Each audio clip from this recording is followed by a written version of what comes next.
traders, welcome back to Didimax Forex Insight, tempat di mana kita akan memberikan informasi penting seputar bisnis trading forex dan emas, baik secara teknikal maupun fundamental.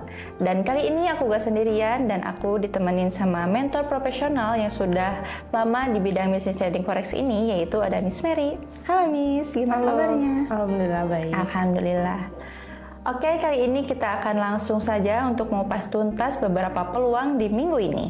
Question number 1, rilis data core retail sales dan retail sales Amerika Serikat bakal bikin USD naik atau turun. Itu gimana, Miss? Oke, untuk retail sales dan core retail sales ini adalah indikator yang penting yang mencerminkan tingkat belanja konsumen Amerika Serikat. Data ini bisa jadi acuan juga untuk melihat seberapa kuat perekonomian Amerika Serikat. Belanja konsumen menjumbang sekitar 70% dari PDB.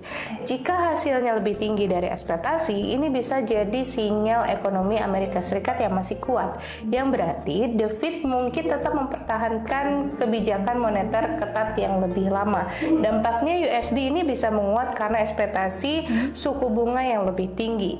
Sebaliknya, jika hasil lebih rendah dari perkiraan, pasar bisa mulai berspekulasi kalau ekonomi Amerika Serikat ini mulai melemah, yang bisa memicu ekspektasi pemotongan suku bunga lebih cepat. Akibatnya USD ini bisa tertekan. Jadi trader perlu memperhatikan juga apakah revisi data bulan sebelumnya itu ada perubahan yang signifikan atau tidak, karena ini bisa mengubah sentimen pasar terhadap USD. Question number 2, data inflasi Kanada atau CPI bakal bikin CAD terbang atau justru melemah. Itu gimana nih? Oke, untuk inflasi ini adalah faktor kunci dari kebijakan suku bunga Bank of Canada atau BOC ya. CPI yang dimaksud Consumer Price Index ini yang lebih tinggi dari ekspektasi bisa bikin pasar berekspektasi kalau BOC ini bakal lebih agresif dalam menaikkan suku bunga yang berpotensi mendorong kekuatan CAD. Jika CPI lebih tinggi dari perkiraan, ini mendorong spekulasi kenaikan suku bunga lebih lanjut yang membuat CAD menguat. Sebaliknya, jika CPI ini lebih rendah dari ekspektasi, pasar bisa melihat ini sebagai signal bahwa BOC ini mungkin akan lebih dovish atau menunda kenaikan suku bunganya. CAD bisa mungkin melemah akibat ekspektasi kebijakan moneter yang lebih longgar.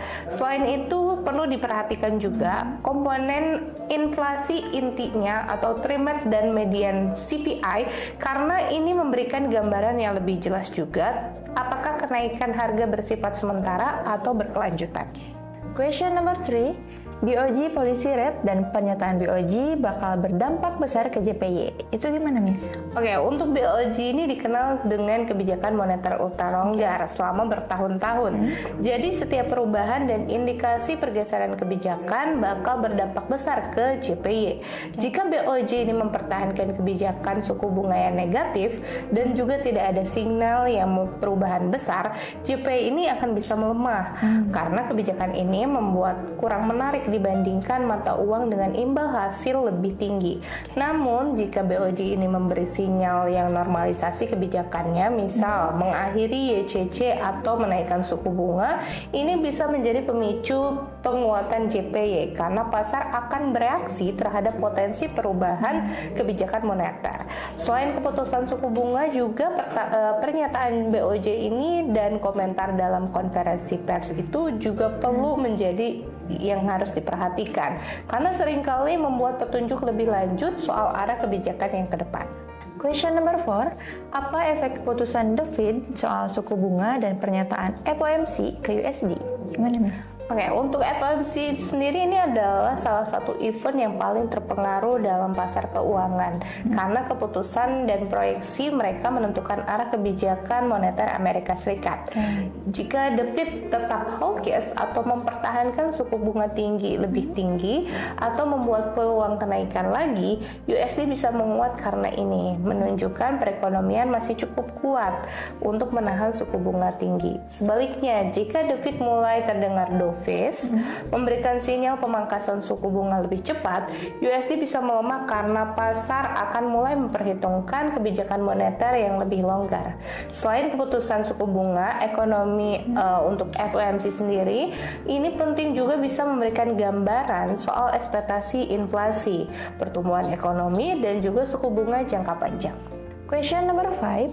Data GDP Selandia Baru apakah berpengaruh besar ke NZD? Itu gimana, Nis? Oke, untuk GDP itu adalah indikator utama pertumbuhan ekonomi. Bagi NZD ini, angka GDP yang kuat bisa mendukung spekulasi kenaikan suku bunga di RBNZ.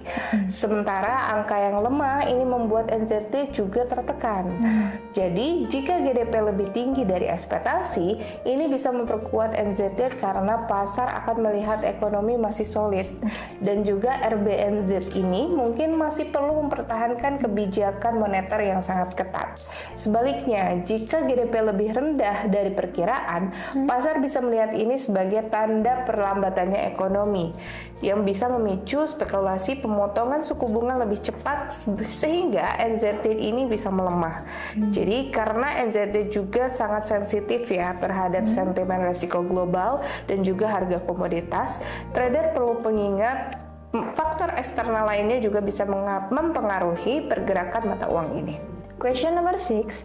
Bagaimana data ketenagakerjaan Australia bisa mempengaruhi AUD? Itu gimana, nih? Oke, untuk employment change dan unemployment rate ini sangat penting buat menentukan arah kebijakan Bank of Australia. Jadi, jika angka unemployment change ini lebih tinggi dari ekspektasi, unemployment rate turun. Ini menunjukkan pasar tenaga kerja yang masih kuat, yang bisa mendukung penguatan AUD karena RBA mungkin akan tetap mempertahankan kebijakannya yang secara ketat. Sebaliknya, jika ada data pekerjaan yang lemah atau pekerjaan berkurang dan juga tingkat pengangguran naik, AUD bisa tertekan karena pasar akan mengantisipasi potensi kebijakan yang lebih longgar dari RBA. Selain angka headline, trader juga perlu memperhatikan apakah pertumbuhan pekerjaan ini lebih banyak berasal dari pekerjaan penuh waktu atau paruh waktu, karena ini bisa memberikan gambaran lebih jelas tentang kondisi ekonominya. Question number 7, apa yang bisa diharapkan dari keputusan Swiss National Bank atau SNB soal suku bunga? Itu gimana, Miss? Oke, untuk CHF ini seringkali bergerak tajam ya saat SNB merilis keputusan suku bunga dan pernyataan kebijakan moneternya. Jika SNB ini mempertahankan suku bunga yang lebih tinggi atau memberikan sinyal kenaikan yang lebih lanjut, CHF bisa menguat karena pasar melihat kebijakan moneter yang lebih ketat. Nah, sebaliknya jika SNB ini memberi sinyal dovish, misalnya mempertimbangkan pemangkasan suku bunga lebih awal, CHF bisa melemah karena suku bunga yang lebih rendah dan mengurangi daya tarik mata uang ini bagi investor global. Karena CHF juga sering digunakan sebagai mata uang safe haven. Pergerakannya juga ini bisa mempengaruhi sentimen resiko global. Last question, seberapa penting pidato BOE Gough Bailey dan BOC Gough Metcalfe untuk GBP dan CAD? Itu gimana, Miss? Oke, untuk pidato Gubernur Bank Sentral seringkali memberikan wawasan tambahan soal kebijakan moneter ke depan. Jika Bailey atau BOE ini terdengar hawkish, misalnya mengindikasikan kenaikan suku bunga lebih lanjut dan mempertahankan suku bunga lebih tinggi lebih lama, GBP bisa menguat. Sebaliknya, nada dovish ini bisa menekan GBP. Begitu juga dengan Metcalfe atau BOC, jika dia memberi sinyal bahwa inflasi ini masih jadi masalah dan BOC akan tetap agresif, CAD bisa menguat. Tapi kalau ada indikasi pelonggaran kebijakan, CAD ini bisa melemah. Trader perlu memperhatikan nada dan detail dalam pidato mereka ini karena seringkali pasar bereaksi lebih besar terhadap petunjuk kebijakan daripada data ekonomi itu sendiri. Oke traders, pembahasan kita kali ini benar-benar insightful. Dari mulai retail sales Amerika Serikat, CPI Kanada, sampai keputusan kebijakan moneter berbagai bank sentral, semuanya punya dampak besar bagi pergerakan market. Jadi buat para trader, penting banget buat selalu update dengan data-data ini biar strategi trading makin matang. So buat kalian jangan lupa untuk tetap like, comment, share, serta subscribe agar kalian tidak ketinggalan episode berikutnya di DD Max Forex Insight ini. So saya Melinda dan saya Mary Putri. Sampai jumpa di episode berikutnya. See you. Bye-bye.